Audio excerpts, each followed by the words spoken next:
Okay, I'm back. Sorry about that, guys. For some reason, my computer decided to die and it kicked me off the stream altogether. So I need to look into that. But yeah, so as I was saying, National Reflection Day today. So I had a question on the other chat for anyone who just has started watching this stream. I had a question on the other chat about the last 2 years. So the last 2 years have been a little bit crazy, a little bit weird. So I got back into YouTube I got into YouTube properly at the end of March 2020, thanks to a conversation I had with Andy Ferris. He sort of inspired me to get back on it and start making videos again.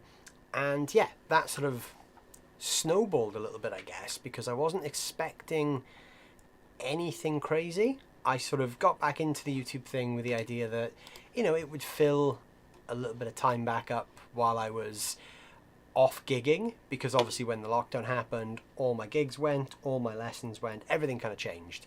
It was like an overnight change where every piece of work that I had in the diary for the year just vanished overnight.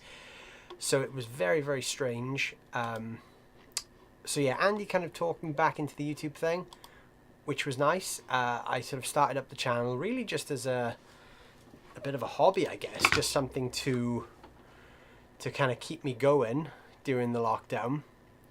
But then, obviously, just through people like you guys jumping on and watching what I was doing, the channel kind of grew, and yeah, it kind of became a big thing then. It kind of became a big part of what I do every day. So that was really cool. That was something of the last 2 years that I wasn't expecting.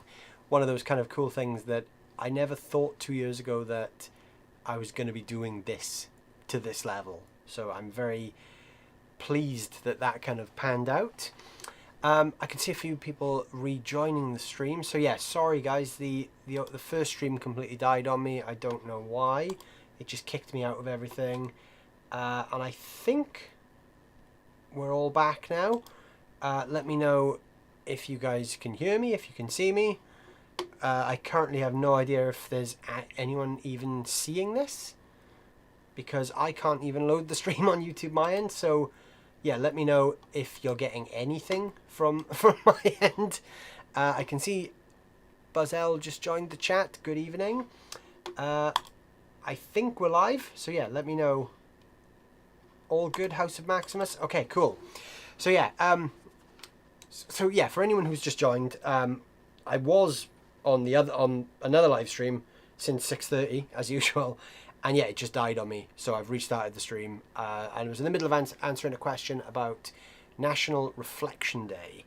So yeah, I think career-wise, the last 2 years has been pretty fun. It's taken me on a completely different tangent that I wasn't expecting to go on, which was nice. I didn't expect to become a YouTuber. That was never sort of on my list of things that I was sort of not that I wasn't interested in doing it, but it just wasn't one of those things that was immediately on my radar. You know, I was so busy doing gigs and freelance videos for other people that I never thought about doing my own channel. So the last 2 years really kind of gave me an opportunity and the time really to sort of sit down and make my own channel, which was quite nice. That was a fun output of the last 2 years, I think, that I wasn't expecting. And yeah, obviously since then gigs have restarted and everything else has restarted and it's been crazy. I've had a lot of really cool opportunities that I never thought I would have had prior to lockdown, which I always feel really weird saying that, because the last 2 years have been the best 2 years of my career to date, but the last 2 years have obviously been very weird in every other sense. So yeah, very strange, but it's been good career-wise. Favorite gear, I mean, wow, there's way too many things to notice. Every time I play something new, I think it's my favorite piece of gear. Probably the one thing that I've gotten my hands on in the last 2 years that has consistently blown me away would be my Analog Man King of Tone. And that pink Schecter Nick Johnston model right there, that's probably the guitar that I play the most from the last 2 years as well. But I don't think I've played anything bad in the last 2 years. I think every piece of gear that's passed through has just been great. I've been a big fan of everything I've featured on the channel. And I always make a point of saying that as well. Like, I don't feature anything on the channel that I don't like. So if I do make a video about it, it's a piece of gear that I've really enjoyed enough to make, you know, enough to make a video about it. So yeah, hope that's a good answer to National Reflection Day, even though it was broken up across a few different videos. Hey Sarang, how's it going? Good to see you. I hope everything's doing well with you. I'm not sure if the chat is loading on the mainstream. I can see what you guys are saying on here, but I don't think it's... Ah, no, never mind. It's catching up now. So yeah, there's some kind of weird disconnect between the YouTube live stream and what I'm seeing on my screen, and I have no idea why. So yeah, sorry about the weird technical things going on. But I think we're slowly getting back on top of it now anyway. So yeah, how is everyone anyway? What's everyone up to? I can see a few names just joining now that weren't here at the start. So how are you guys doing? Hope everyone's doing good. We started off the chat tonight talking about the Blackstar Silverline. So if anyone is interested in the Blackstar Silverline and how to dial some tones in on that, once we're done here, you can go back and watch the first part of the live stream, because currently now there are 2 different live streams showing on the channel for tonight. One that died on me straight away, and the other one, which is obviously this one. And apparently, looking at my YouTube right now, there are loads of them queued. So don't be surprised if a few things disappear from my YouTube account, because I need to go and do some housekeeping by the looks of it, because there's been some kind of weird error that I've got on my side. So hopefully we've seen the last of it now anyway. All good. Always lovely to see you in the gear tunnel. That could be a good name for the studio. I'm going to have to get a sign made that calls it the gear tunnel. Because I guess it kind of is, isn't it? It's sort of like a tunnel behind me of guitars. That's a good idea, actually. Yeah, I think maybe even a new channel name. Maybe we should call the channel the Gear Tunnel. Greetings from Switzerland. Your room looks like a mirror of mine. Cheers, Mike. Ah, that's cool, Mike. So I guess you've got a bit of a large collection of guitars as well. Mine is the result of a 20-year hoarding problem. That's my excuse, and that's the one I regularly stick to. I always think there's room for one more. That's always the answer, isn't it? It's always room for one more guitar. If you want to fit one more in, you can find room for one more. Dive into the Gear Tunnel has an interesting ring to it. It does. It's kind of it could be catchy. I think we could work with that one. I think maybe there's a slogan in there. There's a slogan in there just kind of waiting to be written. Did you see the new Line 6 Dl6 Mark II? I've seen the photos on Facebook, and I've seen a couple of people talking about releasing videos soon on it, but I've not heard anything yet. I don't think any demos are out yet, but I've definitely seen the pictures. I honestly don't know what I think about it. The original DL4 is such an iconic looking pedal that I don't know if I really like what they've done with it. I don't know if anyone else has seen this yet, so I'm actually going to pull this up on my other screen. So the Line 6 DL4, I mean, this is sort of a staple in the pedal world. Everyone has seen this gigantic green thing. It's not the prettiest delay pedal, but over the years it's pretty much proven itself to be basically an industry standard now. I think everyone has owned or does own one of these. I don't own one, and I need to get one. I'm kind of hoping that the new ones are going to drag the price down on the old ones. But yeah, Line 6 discontinued this, and then they brought it back with this new look. And yeah, I don't know what I think about the new look, to be honest. I don't know if I like it, because to me, that is the DL4. And they haven't really, I mean, realistically, they haven't strayed too far away. I mean, we've still got the curve here at the bottom, but they've taken away some of the edges, and I guess they're trying to make it a little bit more modern. The foot switches with the lights underneath, that's a nice touch, because obviously if you're using the looper you can see whether you're in playback mode or record mode. That's quite a cool feature. I guess they're just trying to streamline the whole thing, because that one is a little bit more retro. But yeah, I don't know. I'm on the fence about whether I like the new look or not. I'd like to try one, but I think I probably prefer the look of the old one. I think the new one's slightly smaller as well, so it's a bit more pedal board friendly. Did you see the new Blackstar Jared James Nichols amp I tagged you in? I did, yes. I did see, I just forgot to reply to you, sorry. I did see it though. Blackstar have just released a new Jared James Nichols Fly 3 amp, which I will pull up now, and it looks really cool. It looks like Jared's signature JJN 20, which is pretty much the same circuitry or same kind of tonal palette as the HT20. They've now just released a signature Jared James Nichols Fly 3 amp, which looks really, really cool. Jared has just got this kind of British racing green and cream colour combo nailed, because his main amp is, well, he's got the half stack version and a combo version, and it just looks great. I would never gravitate towards a green amp, but Jared's amp combination of colours just looks really cool. But now they've done that in the small Fly 3 format, which is really cool. I don't have one, but maybe I need to get one. David Bowie approves. He does approve. David Bowie does approve indeed. Looks a lot like a VST pedal made into a physical one. Yeah, you're kind of right there. I could imagine that the DL4 as it looks now kind of does look like a plug-in that you would see. Yeah, I get that completely. Or like a module on Guitar Rig, because the Native Instruments Guitar Rig, a lot of the modules are very kind of caricature-esque compared to something like Amplitube, where they make the sort of the visual image look like the product it's meant to look like. The Native Instruments Guitar Rig, they're a bit more kind of cartoony, so it looks like a delay module you'd see on that as well. Yeah, I get that fully. I just think the old DL4 is just a classic though. That whole range was pretty good, but the DL4 was the one that lived.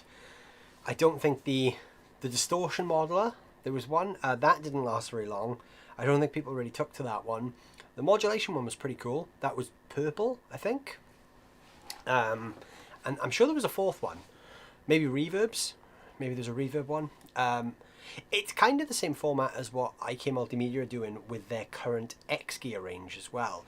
So again, that's a really cool setup of pedals if anyone's interested in that multi-effects thing. That is the X Space I shot a demo on last year, which is every reverb that Native Instruments, every reverb that IK Multimedia have done in one pedal. It's basically all the Amplitube algorithms. On the desk in front of me, which you can't see because it's plugged in down here, I've got one called the X Vibe, which is all the modulation algorithms, and they have one for drives and one for delays as well. It's the same kind of concept as those old Line 6 ones, but just Amplitude's take on it instead. I think the multi-modulation and multi-everything pedal is kind of rife at the moment, because Walrus Audio are doing the same thing. They've got the Mako range, which, again, do everything. I think the DL4 was probably the founder of that idea though. The lightning bolt is a bit cheesy, I guess, but I guess that's kind of Jared's thing, because even on his big amps the lightning bolt is there, because that's just kind of his thing. So I guess it makes sense to have that visual in some form. It kind of works for Jared's style, I guess. But yeah, the lightning bolt isn't for everyone. It's not it's not a subtle thing. Like you would know that's Jared from its visuals, I think. If you're a fan of Jared, you'll instantly know, yep, that's his amp. It's not a subtle amp that you're going to get away with not realizing that it's a signature amp. Some signature lines have a subtle nod to the person. That definitely doesn't. It's 110% his. But I don't think it makes you play like Jared because he's just a player that's on another level as far as technique and feel and everything else goes. I did a video for the Blackstar guys actually on his playing style maybe about 18 months ago now, and it was one of the most demanding sort of artist style videos I've ever done, because to really get the Jared thing you have to play like him, which is with your thumb. So when you're playing heavy riffs and you're using your thumb to kind of dig in like that, it's just so hard to get the vibe right. Yeah, Jared's just on another level. What a great player. But yeah, so yeah, I think that's one to watch out for. If I can get my hands on one, I'm sure there'll be a video. I will let you know. But yeah, I also really want to try his signature amp as well. Even though I know it's kind of similar to the HT20, I'd like to try it to see, you know, how his voicing sounds. What PRS do you have there? I've seen it in your videos before, but would love to know more about it. I have used this in quite a few of my own videos, but I haven't actually done a video about this guitar as such yet. Reason being, and it's not really that big of a reason, it's just because it's a guitar that I bought for myself. So usually in my videos I'm using my YouTube guitars, which are guitars that I've gotten through brands that I work with. This was just literally a present to myself for having a good year in business last year. I treated myself to a guitar that I'd always wanted. This is a Prs S2 Studio. So these are really interesting PRSs because I've always liked PRS guitars.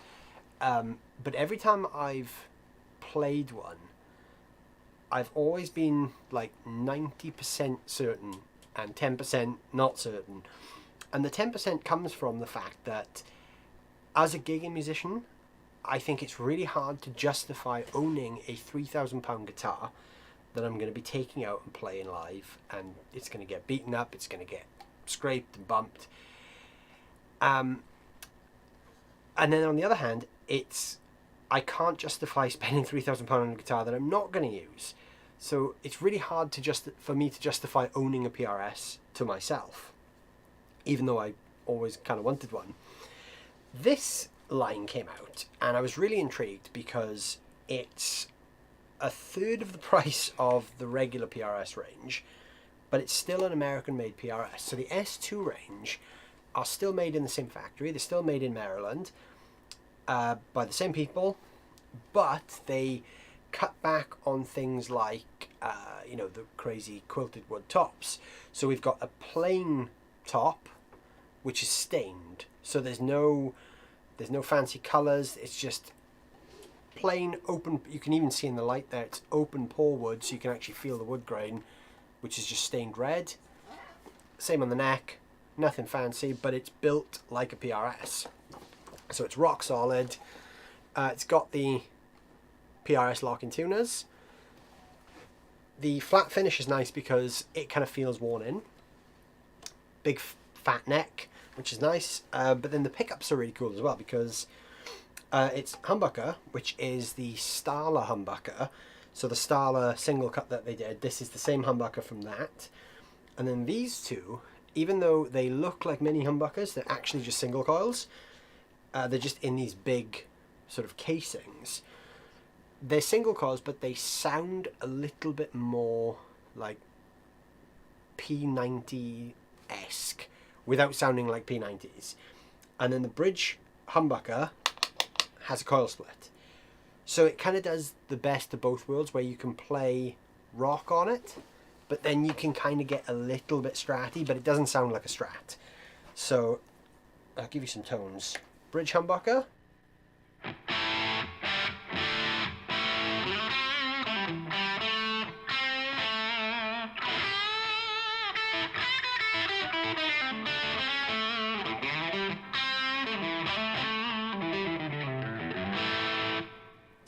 And then you can coil split the bridge, and then we've got a 5-way switch.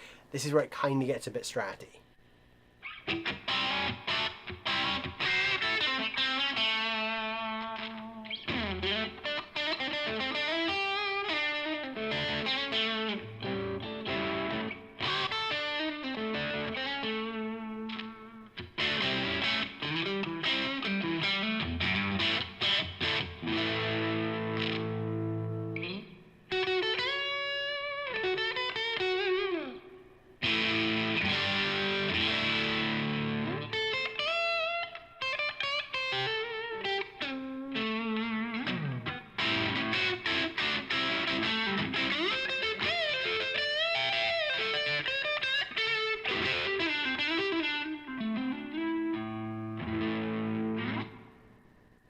The pickup switch is actually a little bit crackly on this one. I don't know why.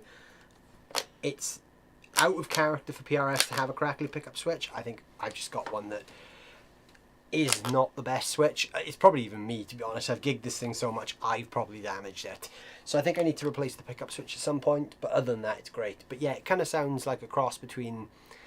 It's not really a Strat. It doesn't sound that Stratty.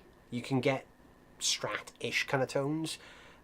Like obviously if you're on that kind of position 4 thing, you can kind of do the John Mayer thing.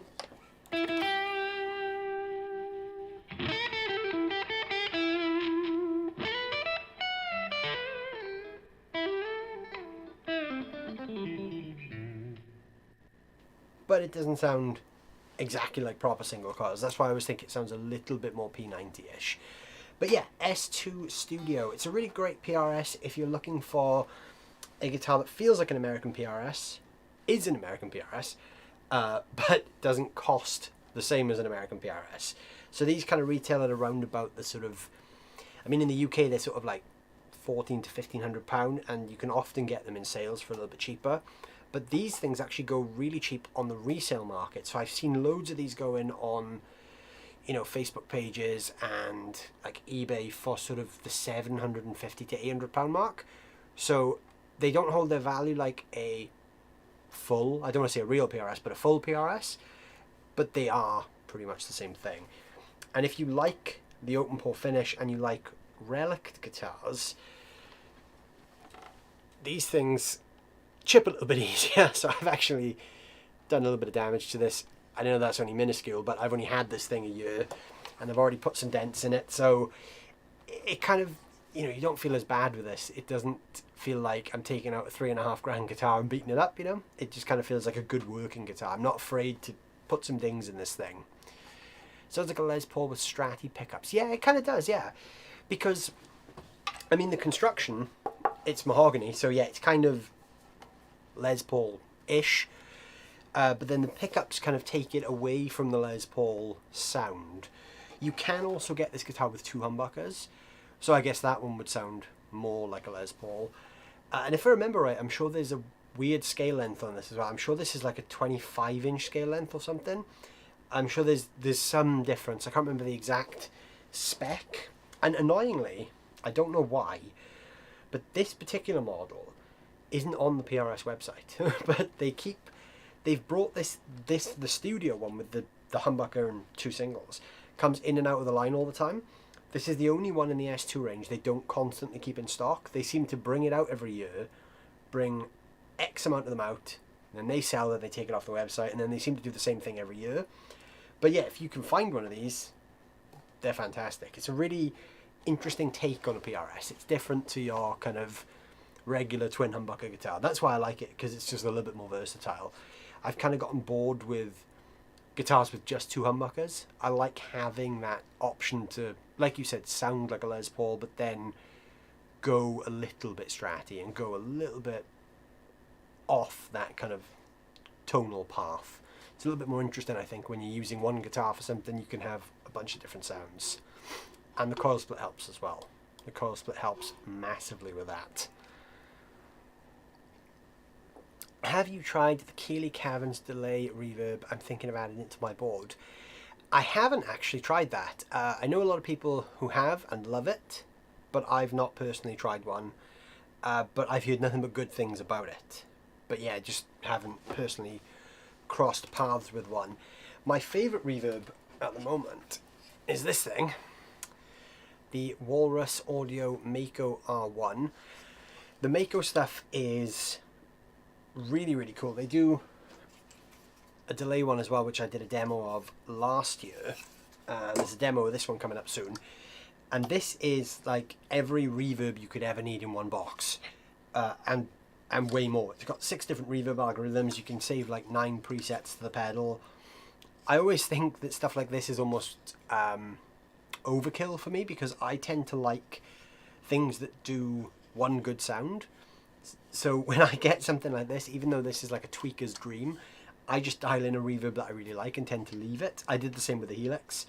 But yeah, if you like tweaking and you like crazy reverbs, this is a good one to look at. And Walrus Audio stuff is built like a tank as well. They're very, very gig friendly. You know, you can kick and stomp them and you're never going to damage one. NUX makes something similar to the Keeley Caverns. It's not a clone, but the same principle. I think actually, Sarang, what you're on about is this thing. I actually had it out the other day, so it's actually on my shelf, which is the Atlantic. Or maybe there's another one, but this is, this, again, same kind of principle. This is I think these are like £100 in the UK, maybe a bit less. This is kind of like a newish line that NUX have started doing, where I guess they're kind of looking at the Strymon thing. This is a delay and reverb in one. So you've got 3 types of reverb on one side, 3 types of delay on the other side. Spring, plate and hall reverbs with a hold function for like a shimmer verb to get some sort of pad-like sounds. And then we've got 70s, 60s and 80s delay. It always annoyed me that the delays are in the wrong order. And it literally, you can't see it on the camera there, but it literally says 70s, 60s, 80s. Always annoyed me that the 60s one wasn't on the top. And that's sort of like the difference between, like, the 60s is like a tape, like a, not a tape delay, well yeah, tape delay. The 70s is like an Echoplex type thing, a little bit more classic rock delay. And then the 80s one is a digital delay, so it's sort of all the delays you would need. And it has this thing called Smart Tap. So obviously you turn the pedal on and off, but it knows when you're turning it on and off and when you're turning, or when you're just doing tap tempo stuff. So you can tap the tempo or turn it on and off, and there's all different kind of subdivisions and stuff. There is a demo of this on the channel somewhere as well, like 2 years ago. Run it in stereo too, which is quite nice. And yeah, it's got a serial and parallel switch, so you can run the effects into each other or as separate algorithms, so they kind of go parallel to each other. That is quite a cool feature, because you can have delay into reverb or reverb into delay, or you can have them side by side as well. And yeah, super affordable, these things, and really robust. I was really surprised how well put together these are. The NUX stuff these days is, it's on par quality wise with most of the things. You're not going to break that one too easy. Did you update the firmware? I didn't know. I've not actually done the firmware on the Atlantic. Maybe I should. The shimmer has been updated to better suit the spring and hall reverb. Right, okay, well in that case then I will have to update the firmware and see how the new variations sound. Yeah, I got this like 2 years ago. This was actually one of the first pedals I did on YouTube. I did this like August 2020. So I've used it a lot, but I've not used it as like my main delay or reverb. So I tend to just grab this one when I'm looking for a specific sound, because I really like the 60s delay on here. It kind of reminds me of the Boss DM2 a little bit. It's got that kind of analog quality. I agree, the subdivisions are a little bit fiddly, because this control that handles the subdivisions doesn't have any sort of stoppers. So sometimes on pedals where you have multiple options, the knob kind of clicks into place. This one doesn't, so you do have to get it spot on to get the right subdivision. But usually I set it to a quarter and then I just tap tempo to get what else I want from it. Always wanted one of those, even though I play modelers. Well, it's always worth having. Modelers take pedals very well, and you can never have too many pedals, so it's always good to have more pedals. Raphael, I'm very late. I had one of those. They're great. They're, for the money, I think they're really hard to not have. And I'm a big fan of a lot of the stuff New X are doing. I've done a couple of their demos in the last year or 2 years, and I've always been very surprised by the quality of what they're putting out. I did one on this thing, and the Horseman, which is their take on the Klon. That's really cool, and that's like super cheap. So if you're looking for a Klon sound, the New X Horseman is a good introduction to the Klon. They did one, I can't remember where in my studio it is, called the Morning Star, which is on a shelf up there somewhere. That's their take on the Marshall Bluesbreaker. I actually thought that sounded just like I've got one of the old vintage Marshall Bluesbreakers. It sounded identical. So, you know, for like 50 quid in the UK, it's a Bluesbreaker. And there's another one called, I've recently moved all my pedals around, so I don't actually know what anything is at the moment. There's another New X pedal that I can't find right now called the Ace of Tone, and that's another good one. It's the same form as this, but it's a Bluesbreaker and a Tube Screamer in one pedal, and that is a fantastic pedal as well. If you're looking for like all those classic drive tones, again for less than £100, the New X guys are doing some really good stuff.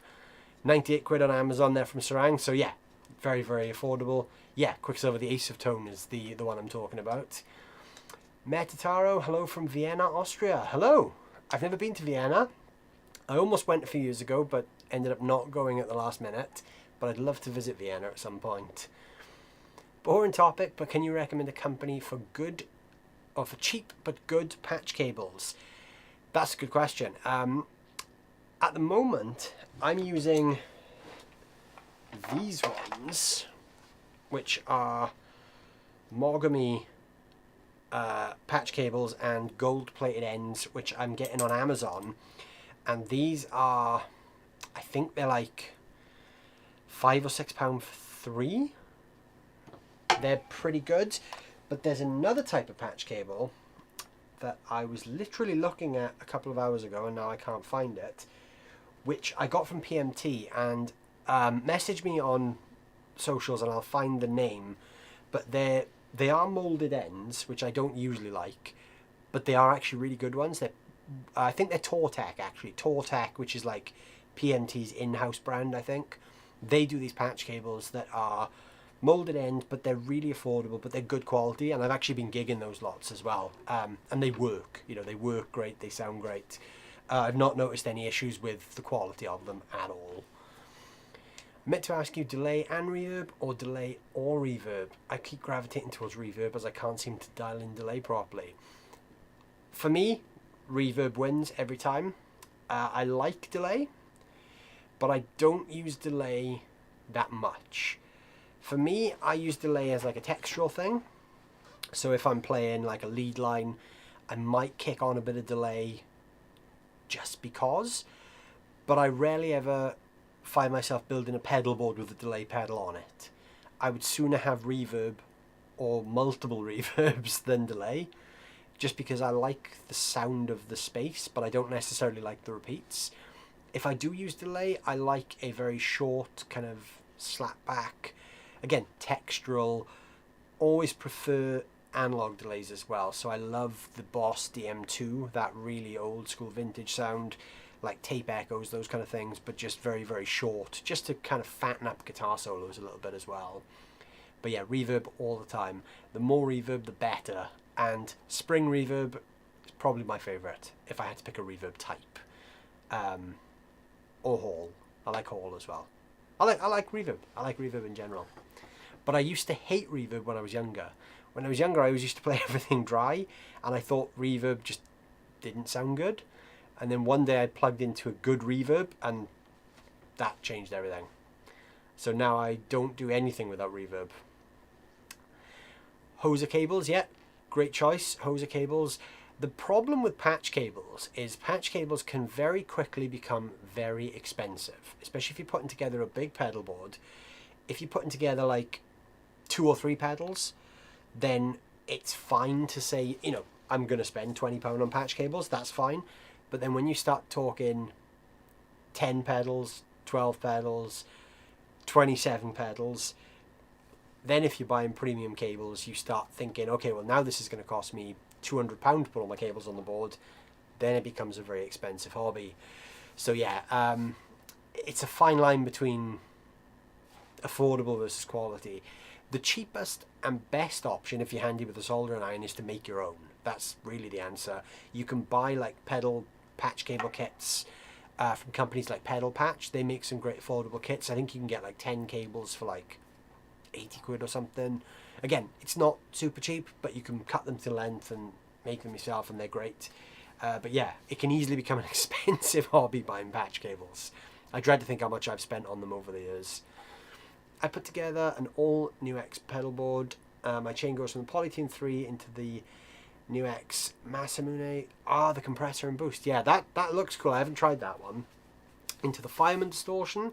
That's meant to be good. Again, not tried that, but it's meant to be like a Marshall-y kind of thing. Then into the Ace of Tone and into the Horseman. Yeah, the Ace of Tone's great. I really like the Ace of Tone.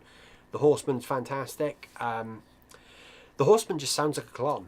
I've got a couple of Klon style pedals, including the Centura, which allegedly is as Klon as a Klon clone can get, and the Horseman sounds just like it, and it's like, you know, less than a quarter of the price. So yeah, the NUX Horseman is an insanely good Klon clone, and it's got the 2 modes as well, which is cool. And into the Tech 21 Blonde, into the Atlantic, then into the NUX Solid Studio, into the USB. That's quite a cool rig actually. Yeah, very NUX heavy, but they make some really cool stuff. I think they're probably one of my favourite affordable pedal brands at the moment. And Sarang's just bought a NUX Atlantic off Amazon. There we go, that chat was worth it then. So Sarang, enjoy the NUX Atlantic. You'll have to let me know how you're getting on with it when it arrives. Cheap patch cables, I recommend the Rockboard flat patch cables or the Harley Benton flat ones, which are basically the same. I haven't tried the Harley Benton ones, but I think Henning did a video where he talked about the Harley Benton ones, and I'm sure he said they weren't too bad. He mentioned them in some, or maybe he mentioned one of their patch cable kits, because I think they actually do cable kits now as well, where you can buy the cable length with the end plugs and solder, or maybe they actually do a solderless one, and those are actually really affordable as well. The new NUX DD7 sounds great. I'm a bit behind with NUX. I haven't done anything with them for a while. I think I've probably missed a few of these new releases. I need to check that one out. I've heard the flat ones can pick up a lot more noise than regular ones. I've never had any problem. I've always used these style like pancake jack cables. I've never had any noise issues. I think if you use good quality cable that's shielded, that will reduce a huge amount of the noise. So the noise doesn't really come from the plugs, it's the cable. So if the cable is good quality and it's shielded cable, like this actually says Mogami low noise wire, so this is actually a low noise cable, but as long as the cable is good and shielded, you shouldn't get any noise issues at all. It should be fine. Usually noise issues are caused by cheap cable or a power supply that doesn't have proper isolation or grounding. The patch cable ends don't usually cause that, unless there's an issue with how they're soldered. Then that can obviously cause some kind of problem. Hey Chris Batten, how's it going? Quicksilver's also had no noise at all from his flat patch cables. The DD7 is NUX's take on the Boss RE20 tape echo. Why don't I know about this? I haven't checked this thing out yet. I'm going to look it up. NUX DD7. So this is brand new then as well. Yes, this literally came out like a month ago. Okay, so yeah, this looks really cool. This is NUX's take on the Space Echo. This looks very interesting. Okay. I think I need to try one of those. I'm going to contact my friends over at NUX and see if we can get a demo sorted for that, because I'd be really interested in trying that thing out. Released a week ago. Okay, that's cool. Yeah, I definitely need to keep an eye out for that one then. I think there's not enough good affordable tape echo clones on the market, because that tone, that tape echo tone, is such an expensive tone to chase. You either have to buy a real tape echo, which costs, you know, 4 figures plus, or the pedals that do that tone are very expensive. Because I know Boss had just releasing one, obviously, which was the worst kept secret because it got leaked and everyone found out about it before Boss even admitted that it was true. So it's really cool to see an affordable take on that end of the market as well. That's really interesting. Have you tried out the Moore Black Truck? I haven't. I'm not even sure which one of their pedals that is. Moore are a brand I've not actually worked with. Oh, that's one of their multi-effects. I have seen this around, but I've not personally tried one. Yeah, Moore are a band that I've not actually done anything with yet. But they make a lot of cool stuff. Same kind of price point as New X for anyone who doesn't know them. They're very affordable, but again, great quality.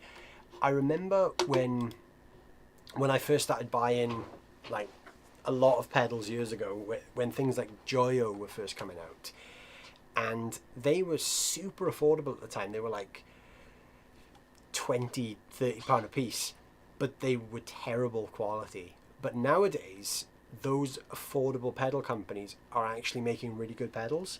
So now they're just as good as anything else you can get for that same kind of price point. I mean, some of the New X stuff, like the one Sarang has just bought, the Atlantic, that's literally more expensive than some Boss pedals. So that kind of tells you that the quality level of what these companies are putting out has really gone up. The Tech 21 is a placeholder for the New X Amp Academy. Okay, another one for the board. The Tech 21 stuff is cool. I feel like a lot of people have moved away from Tech 21 though. They were kind of the guys that kind of set that whole amp in a box thing up. But these days it kind of feels like they're not the company that people gravitate towards. I don't think they've really released many new pedals in that vein in recent years. I think they kind of did the groundwork and then everyone else kind of took over and took it to the next level. New X's take on the amplifier box. Okay, that's really cool. I need to check that one out. That looks really cool. The new Line 6 Dl6 Mark II is probably good and expensive. Yeah, I don't know what the price is. We were talking about the aesthetics of, yeah, the DL4, yeah. We were talking about the aesthetics of that earlier on in the stream. I don't know what the price is yet. The original ones were like £250 in the UK. I don't know how hard Line 6 are going to go in on that price this time around. Would be interested to find out. I don't even know if there's any prices listed online yet for the new ones. The old ones are still retailing for about £175 to £200 for most retailers. But yeah, the new one is not listed anywhere yet. Would be interested to find out how much they're going to charge for them though. Hopefully not too much, because I think people kind of expect it to be around that 200 mark. I've got a pedal on order from Master Me Effects. Have you heard of them? I've got an EQ built based on the rack EQ metallic used on Master of Puppets. Oh, that's cool. That sounds like a really cool pedal. So I guess it's like a graphic EQ that you can use to kind of really sculpt into that. I guess being the Master of Puppets tone, it's probably an EQ pedal based off the what was the amp? Was it the Mesa Boogie Mark II? I think they used on Master of Puppets. It's one of the first Boogie amps with the 5-band EQ on the front. Now it's the Mark IV, but I think it was Mark II that they used on Master of Puppets. Tech 21 has not updated the blonde pedal, in fact discontinued. Yeah, I think that's kind of the thing I feel with Tech 21, is that they've just not been very present in the conversation as of recent years. They're just one of those companies that they did their thing and then they kind of vanished as anyone else came along. I always feel that Tech 21 never really tried to keep up. They were really cool when they sort of brought the fly rigs out, like Richie Kotzen used one, and I know that they've recently just done well, not that recently, but about 2 or 3 years ago they did a Steve Harris signature bass one, which is quite cool. But I don't feel that they try and keep up with the other kind of big boys doing the amp in the box stuff, which is a shame because they do some really cool pedals. The Mark IIc, that's the one. Thank you, Sarang. It will be similar, but all helix delays plus reverbs. Ah, they're putting the helix ones in there as well. Okay, and the reverb. I didn't know they were putting the reverbs in there. To be honest with you, I've not looked too much into the new DL4. I've seen loads of people talking about it, but I've not sat down and kind of gone through the spec sheet yet. But I would be interested in checking one out at some point, though, because I liked the original DL4. I'm just a little bit skeptical that it's not going to be as good as the original one. Even though I know it's going to be good because it's line 6, but those original ones have just got some kind of magic in them. Even though they're horrendous tone suckers and they're prone to breaking down, there's just something really kind of nostalgically fun and cool about the original DL4s, I think, that I don't think the new one's really going to have. But if it's built off the Helix architecture, or I'm guessing they're using similar processors there, and it's going to have the delays and the reverbs, then it's going to be good, because the Helix delays and reverbs are great. So it's pretty much like a HX Stomp with all the other stuff taken out. Maybe that's the approach they're going to use. Maybe in that case it'll be very lightweight, because it's going to be minimal insides to it as well. It'll be interesting to see. I'm looking forward to when people start dropping videos on that, because it will be interesting to, you know, I'm sure there's going to be some people out there who are going to do comparisons with the old ones as well. So are they going to be able to keep up? Who knows? It'll be interesting to find out anyway. But yeah, the originals are very fun. I was saying earlier in the stream, I'm hoping that the release of the new one causes the prices of the old ones to drop, because I really want to buy the old one. But I can't really justify spending £200 on a delay pedal at the moment, especially a delay pedal that big, because they are like huge, and I don't have space for one on my pedal board. But I just really want one because they're like sort of classics. I remember when they first came out, so they're sort of a part of my upbringing as a guitar player. But I can't really justify buying a pedal that I'm never going to put on a pedal board. So if I can get one for cheap, I'll buy one. But at the moment, no. The DL4 Mark II, 252 British pounds at Thomann, so not cheap. I guess that's kind of the original price point, though, because I'm pretty sure they were about that price when they were new pedals. I'm sure they were around about I remember them being 200, 250-ish when they first brought that series out. So I guess they're just going straight back in at the point they left off, really. They probably won't last at that price point. Like everything comes down within a year. By the end of the year, they'll probably be £200 a piece, or at least on the resale market. A bunch of people will probably buy them and, you know, maybe realize they still like the Mark 1s and sell the Mark 2s for cheaper. So who knows? You might be able to get some good deals on them. The PM EQ is based on the settings used on the Aphex EQF2 parametric EQ. On Master Puppets, the Aphex EQF2 was configured for boosting low frequencies, cutting mids, and a high filter.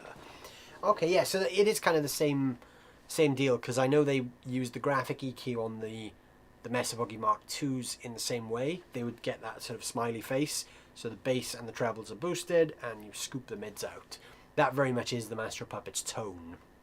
I think like the mids on 2, I think I saw on a picture of Hetfield's settings. There's a picture somewhere floating on the internet of his amp with the settings marked out in pen. I'm sure he's got the mid on like 2 or something. It's very, very scooped.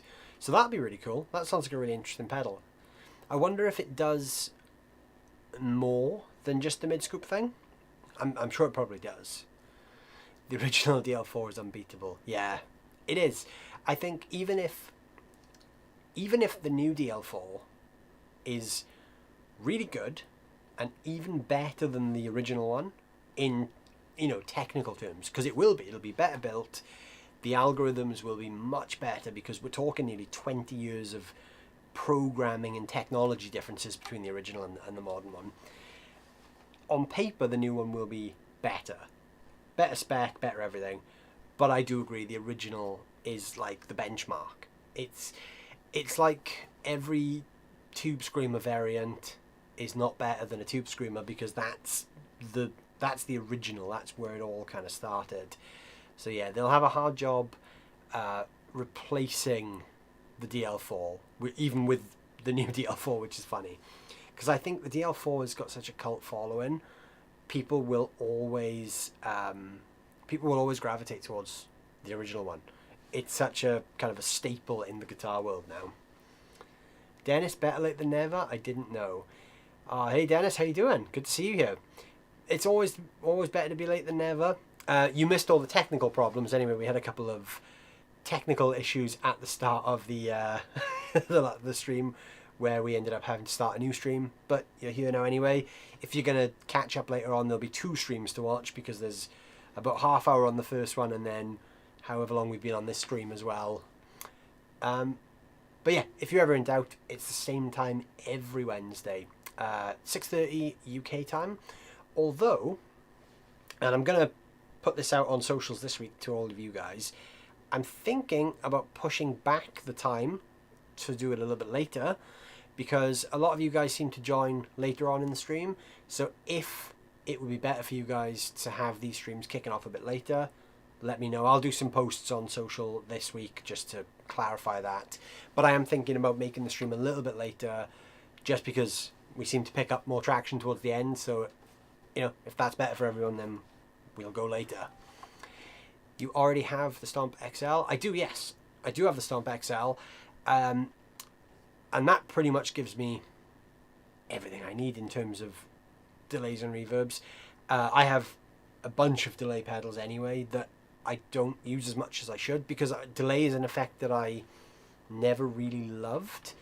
That's why I was saying I can't really justify buying a DL4, because I don't really use delay that much, especially to warrant a delay with 4 modes built in, or 4 presets built in, because I would never use 4 presets, but I just really want one because they're just iconic, you know.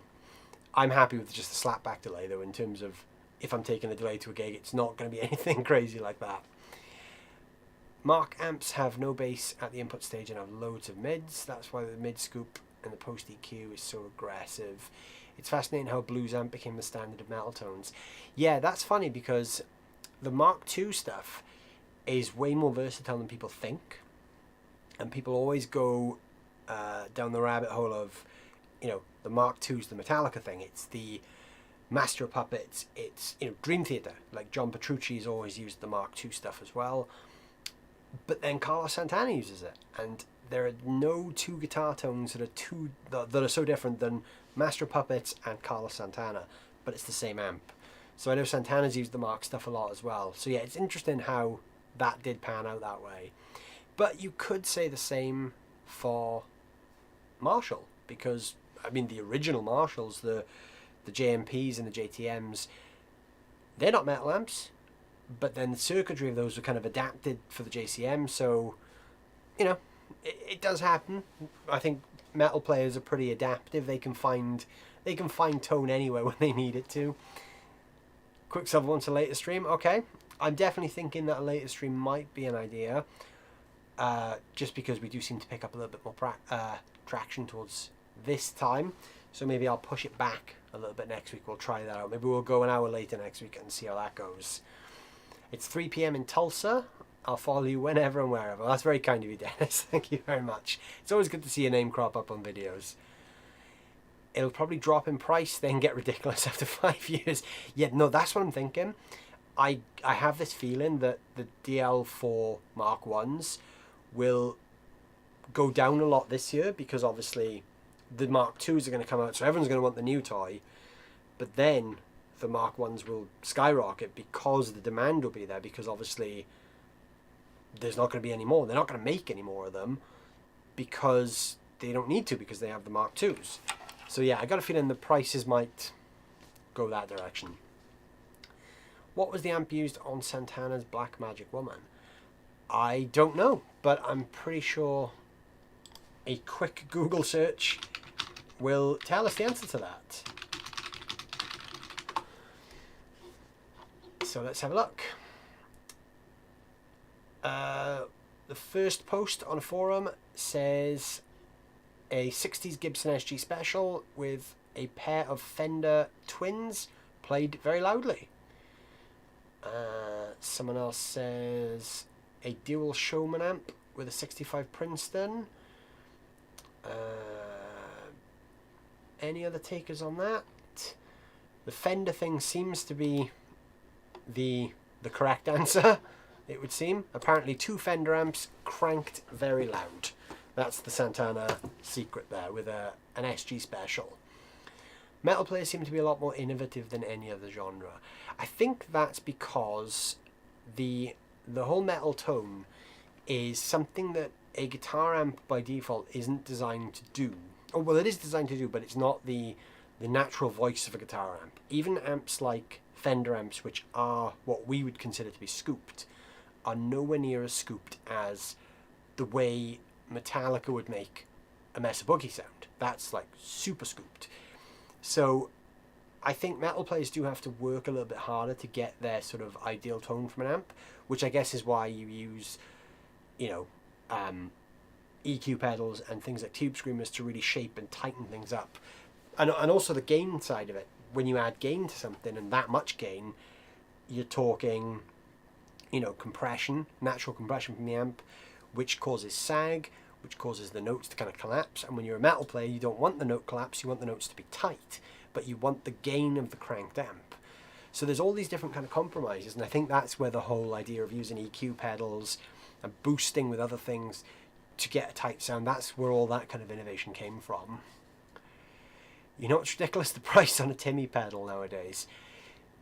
Paul Cochran is actually doing another run right now, actually, of Tim pedals, the original ones.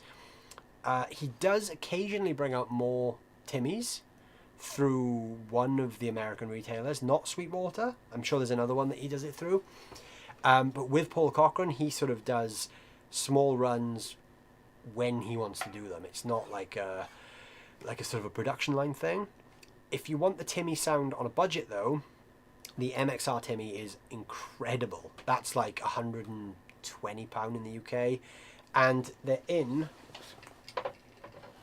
these mini pedal size. That is literally designed in conjunction with Paul Cochran as well.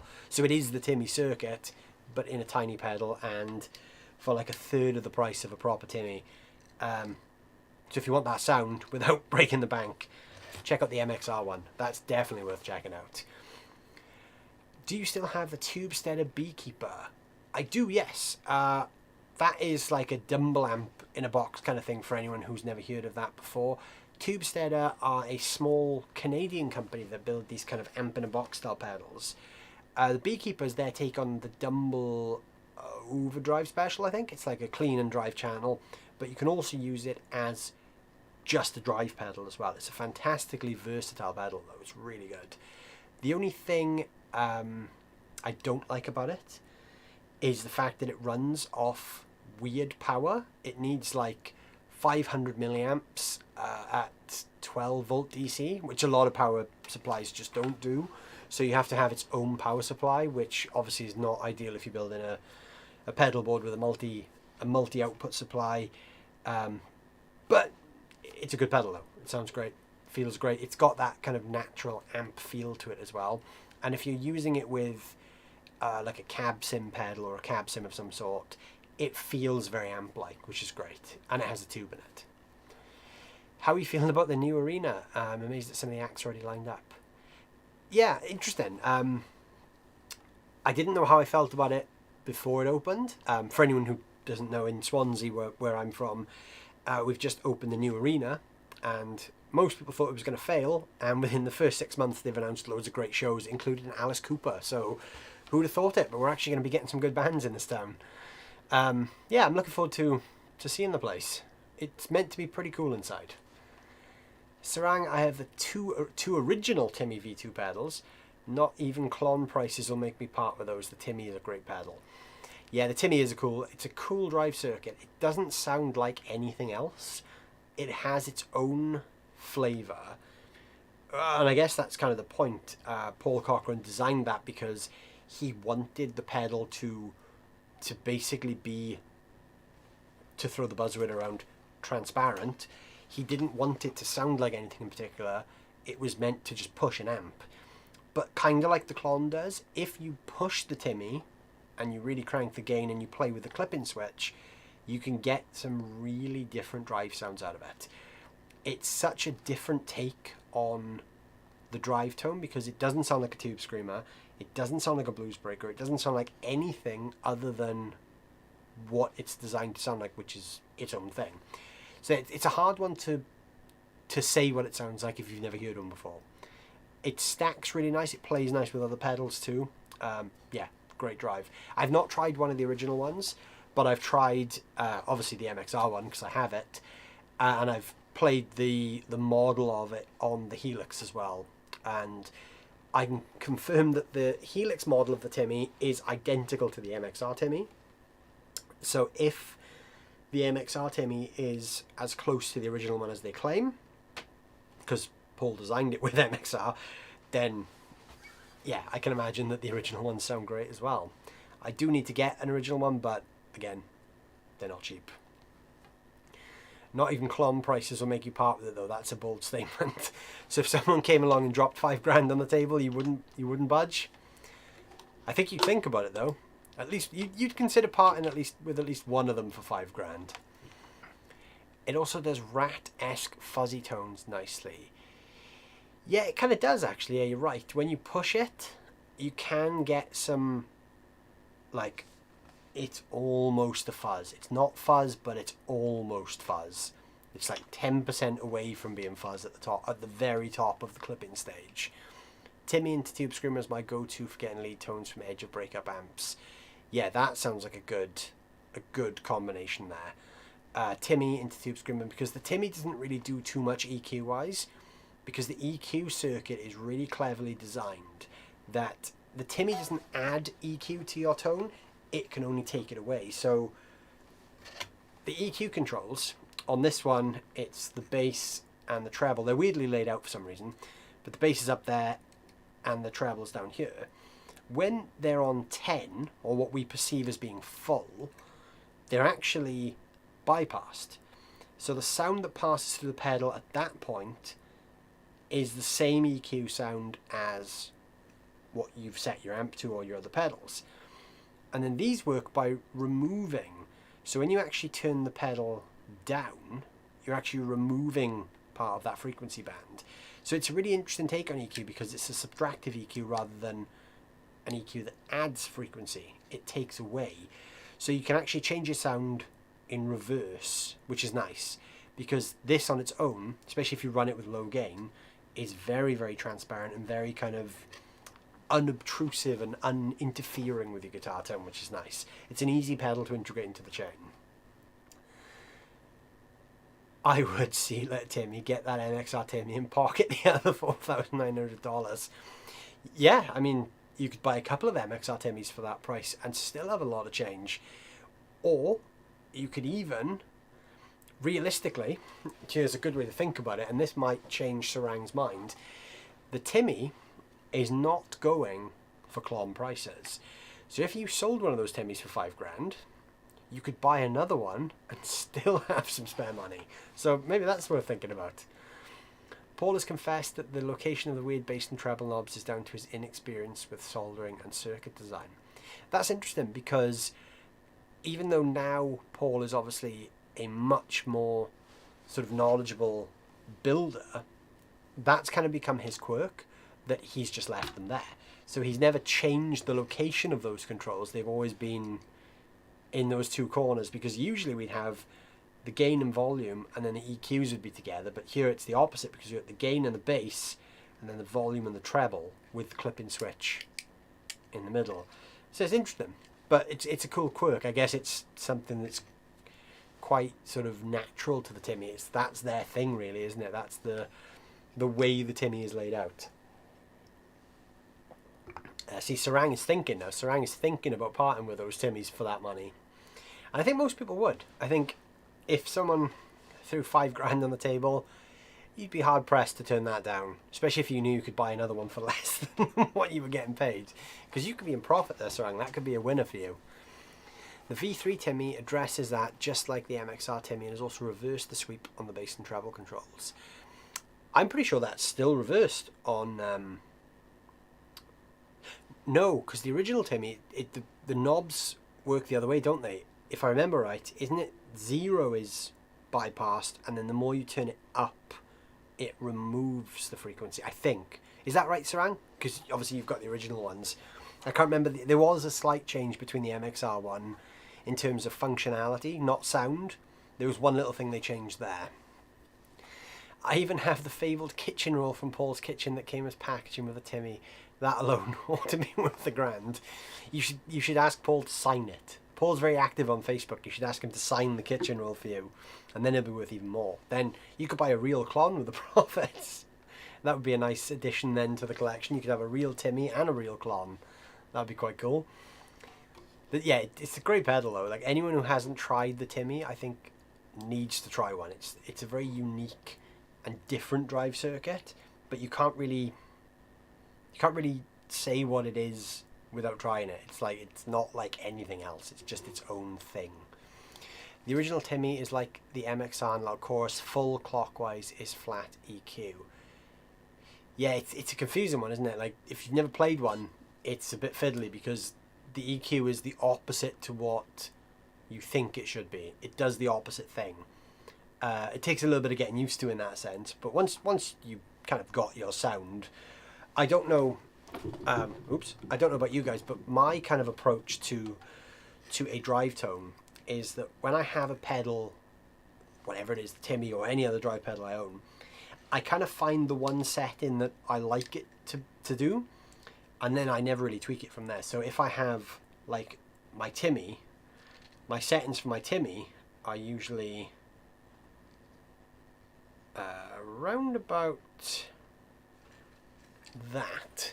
If you can see that on the screen, it's a little bit out of focus. That's what I would usually set my Timmy like, and I just leave it then, because that to me is the sound that I think that's where it kind of sounds perfect to me. That's what the Timmy does, and then when I'm looking for that sound, I grab that pedal. Same with the Clon. I have settings that I just gravitate towards rather than changing it all the time. So even though the EQ controls are a little bit fussy, I think for me personally, when I find the one thing I want that pedal to do, I sort of just leave it there then. So I don't really need to worry about it too much from that sense. The cut knobs on the original, so 0 means flat and 10 means fully removed, same with treble. Yeah, it's an interesting concept, but I guess it kind of goes a long way into the whole transparent flat thing, because obviously if your EQ circuit is adding frequencies, it's harder to keep it flat, whereas if you can design the EQ in reverse where it's actually not doing anything, then you're not affecting the tonal integrity, you're just adding gain and volume to that tone. Then obviously you can subtract things with the EQ. It's a clever idea, and I think it's yeah, low cut and high cut would be more accurate labels, but I think bass and treble is what we associate more with the typical guitar pedal layout. I think if he'd have gone with low cut and high cut, even though we know what those terms mean, a lot of players maybe would have looked at it in a pedal format and thought that's a bit of a strange labeling system. But yeah, really cool. I'm going to actually play the Timmy a lot more, I think. I go through phases with drive pedals, and about 6 months ago this was on every board and everything I did was this, and it's been unplugged now for a few months, so I think this conversation has inspired me now to plug that one back in. That's going to be my main drive for the next couple of weeks. I think it's going to be the Timmy. I think that's going to replace the King of Tone for all my videos for the foreseeable future, because I'm feeling quite inspired to get back into the Timmy vibe after this conversation. So yeah, thank you guys for that one. Okay, cool. So yeah, I think we'll call time there. We've been on the stream for around about 2 hours now between the two different videos. So yeah, that's been fun. Lots of interesting pedal conversations, lots of technical problems, and lots of everything else. So hopefully next week's live stream is going to be a little bit more problem free. I'm going to try and figure out what the hell is going on and why that froze. I know there's some updates going on with the software I use, because I've been speaking to their support today about some other tech issues. So hopefully, hopefully that problem is a one-off. We'll find out. But next week, I think we'll try a slightly later stream. So I don't know exactly what time yet. Maybe like an hour later, 7:30 UK time. that might work for some of you guys. But what I'll do is I'll put a post out on Instagram and Facebook asking sometimes, and on the YouTube community page as well. I'll put a post there, see what times work for you guys, and then yeah, maybe we'll try a later stream next week, see if that suits everyone better. As always, there's plenty more videos coming. Obviously I've mentioned my reasons for being a little bit slow with the videos because I'm knee deep in editing my guitar course curriculum again, which I'm going to be doing a big relaunch for in the next few months. So yeah, keep a watch out for that as well. Obviously, as always, there's loads of links down below, so if you guys want to support the channel, there's a bunch of links down there you can click and do different things with, all feedback in some way to help me keep doing this and keep pushing on with the videos. Obviously, I could do these streams without you guys coming here to hang out as well, so that's obviously massively appreciated. And yeah, I'll see you guys next week. Thank you guys for inspiring me to get back on the Timmy horse. I'm going to literally plug this in as soon as I turn the camera off, and this is probably what you're going to hear on the stream next week. So yeah, thank you for the inspiration, Sarang. That was fun. I will see you guys very soon. Keep a watch out for the post about the new time-ins, and we'll work out a time that suits everyone. See you guys very soon.